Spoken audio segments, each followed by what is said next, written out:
कुरा चाहिँ नेपाली हारिहाल्यो, कहाँ हारेको छ, जितेको छ के।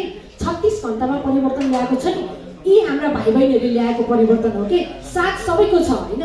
नेपालले हारे, अब नेपालले साँच्चीकै जिताउने हो भने होइन यो पुराना प्रवृत्तिलाई उखेलेर फ्याल्नुपर्छ कि। उहाँहरूलाई भने चाहिँ अहिले खतरा छ कि सबैलाई छ। म चाहिँ अनफर्चुनेटली श्रीलङ्कामा थिएँ, मैले पोस्ट गरेर म श्रीलङ्का गएको थिएँ एउटा फोरममा होइन। यहाँ हत्या हिंसा हुने बित्तिकै त्यहाँ 102 राष्ट्रका थिए। मैले इमिडिएटली सोलिडारिटी लिएको थिएँ कि हाम्रो नेपालमा बच्चाहरूलाई मारिरहेका छन्, जियोनोसाइड भइरहेको छ, अहिले चाहिँ रोक्नलाई इन्टरनेसनल फोरमले बोल्नु पर्यो भनेको थिएँ र बोलेको पनि अवस्था थियो। र त्यो बेला पनि म तपाईँलाई एउटा घटना भन्न चाहन्छु है। मैले भने आइएम विद्या श्रेष्ठ मर्जन फ्रम नेपाल। अनि एकजना इन्डियनले के भन्यो, ठुले मान्छे के नेपाल इज अल्सो इन्डिया भने कि मलाई त्यो बेला। अनि मैले भने एक्सक्युज मी होइन, त्यसपछि त भारत पनि नेपाल हो नि त, तपाईँको ओपिनियन के छ त भनेपछि चलखेल कहाँ भइरहेको छ, यस्तो डरलाग्दो खेल भइरहेको छ कि।